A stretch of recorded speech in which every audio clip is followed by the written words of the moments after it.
Hey everybody, welcome back. It's James Mott again from Mott Underwater. I've shaved because the temperature here in Michigan is above 40 degrees again, and that ice diving beard finally had to come off now that spring appears to be here. And as spring does arrive, I want to talk to you guys a little bit about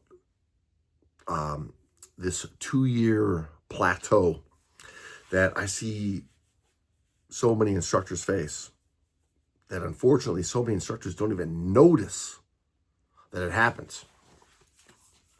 I mean, I've been in this game a long time, since the early 1990s. I started working in a dive shop, hanging up stinky peed-in wetsuits and cleaning toilets, and it's unfortunately still what I do today in many ways. But I've been an instructor since the late 90s. And I over all these years, I do see that there's so many instructors that, although well-intentioned, they just stop growing. They stop evolving. They get stuck into their own simple, basic routines. Not because they don't care. I don't want to come across as a dick, but it's just that the industry is not invested in you as an instructor. They want the next guy. They want the next girl. They want the next student to go from participant to professional, because that's where they make their money. But the weird thing, the hard part to understand is, as diving professionals, we don't even realize that this is happening for the most part. It just comes onto us. See, there's a life cycle to being an instructor. When you first finish your IDC, ITC, whatever you're doing, you're excited. You're going to change the world. That's the enthusiasm that the industry preys upon. You start teaching those first classes. I mean, maybe there's a lot of imposter syndrome in there. You're unsure how to really present yourself in front of a new group of people that are paying you money to teach them something. Maybe you're super excited. There's a lot of stuff happening as a new instructor, but as year 2 comes in, we tend to settle out. Our confidence has grown a little bit. We found, our peace as an educator, and the teaching becomes comfortable, but it stagnates. It gets stuck. And by year 3, most instructors are just teaching a copy of a copy of a program, a copy of a copy of a copy of a program. And for a lot of instructors, by the time they're in their groove by year 3, the way they teach, what their teaching looks like, is done growing. They're finished.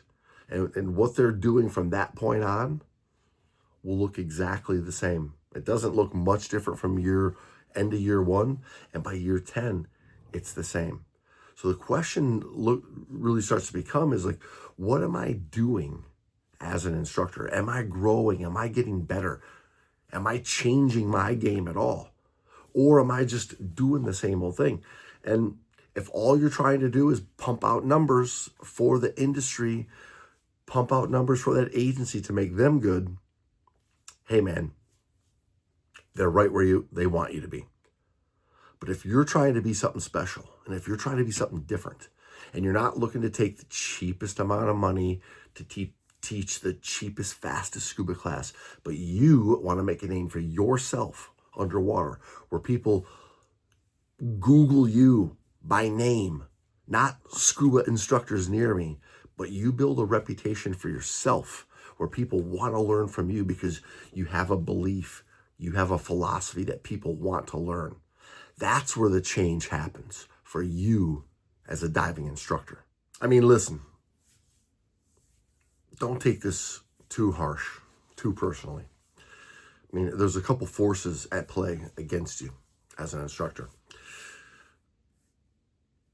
The agencies are here to certify students, to build certification numbers. The continued development of you as an instructor isn't really there because they're waiting on that next round of instructors to come through. They know that that's where they make their money. So they've got yours and they're ready to move on to the next.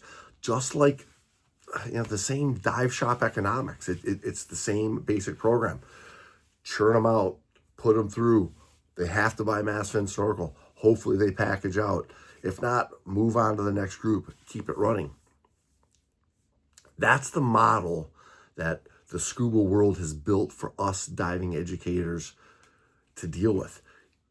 Whether we believe in it or not, no matter how harsh it hits us, how we feel as educators and how much we think we're doing the right thing, there's a numbers game to it all. There's a lack of mentorship in scuba. The program is designed to put divers out, to follow dive masters in the water, to take superficial classes that allow you to do a little bit deeper, a little bit longer, under the supervision. They don't tell the student that, but everything's designed to be under supervision. There's very few programs out there that are teaching divers to take ownership of themselves and be true self-sufficient, whether you've taken a self-reliant class or a solo class. That's completely different things from being a self-sufficient diver who is not relying on the dive master to babysit them through a dive. I mean, and the dive professionals are stuck too because they're not getting it. They finish an IDC and it's over. There's no growth after that. Where do you go? I mean, imagine if like an airline pilot got his first pilot's license and never trained after that. Could you imagine? Imagine getting your black belt in a martial art and thinking, you got it. Nobody can kick your ass ever again. I mean, there's goddamn 8-year-old kids who have black belts. Right? So think about growth as a person, as a professional. Just because you've got that credential doesn't mean the learning's over. It needs to continue. And in fact, I'm going to go so far as to say that's where it's critical that it continues if you're really going to step up your game as a professional. Let me ask you a question. Are you, if you're honest with yourself, are you a significantly better instructor today than you were when you first passed your instructor examination? I mean, you may have a little bit more experience, but have you grown? Have you evolved? What about as a diver? What have you done differently? What have you done to change yourself as a diver to improve yourself above and beyond the levels of instruction that you're teaching at? I mean, that's what I'm introducing, this Instructor Evolution Framework. That's why it's here. I wish I had it.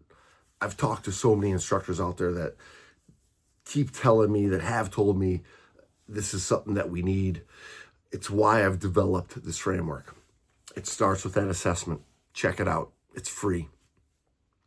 There's basically 3 pillars to it. Technical mastery of you and your skills in the water.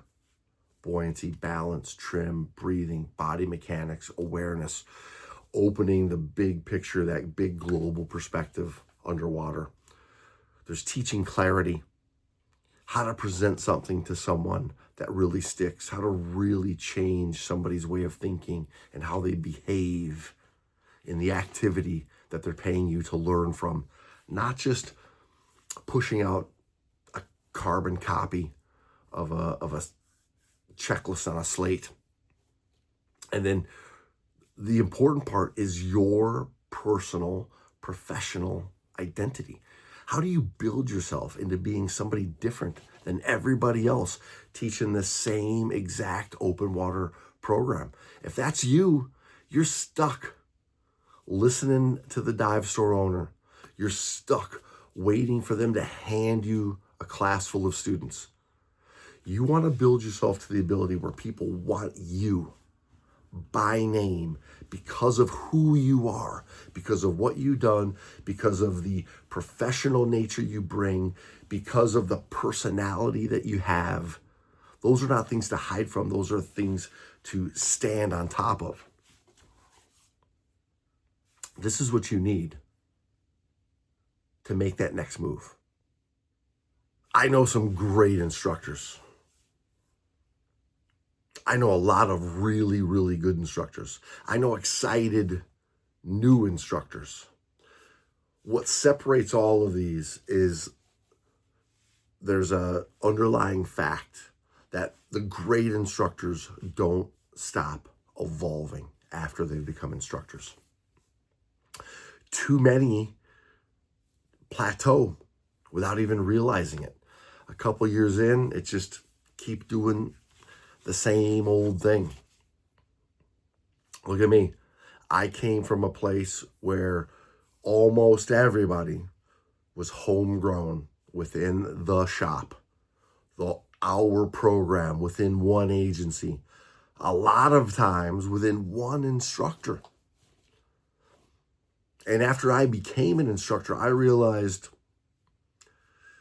I wanted something different. I started to see different things.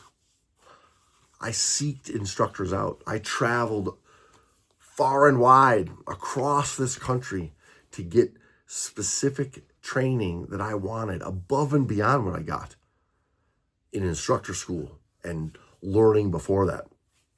And if you're really serious about being one of those instructors that people never forget, one of those instructors that people travel across the country to meet, travel from outside of the country to come to you, to learn from you. If you want to be that instructor, if you're curious for that instructor evolution assessment that I put together is your first step. It's free. Check it out. If you want to dive deeper into it and work with me, let me know. But this is something that you can easily take and elevate your game to a new plateau for sure, all on your own. So check it out. I'll explain a little bit more of these three pillars as we go. But yeah, I hope you dig it. The Instructor Evolution Framework. Check it out.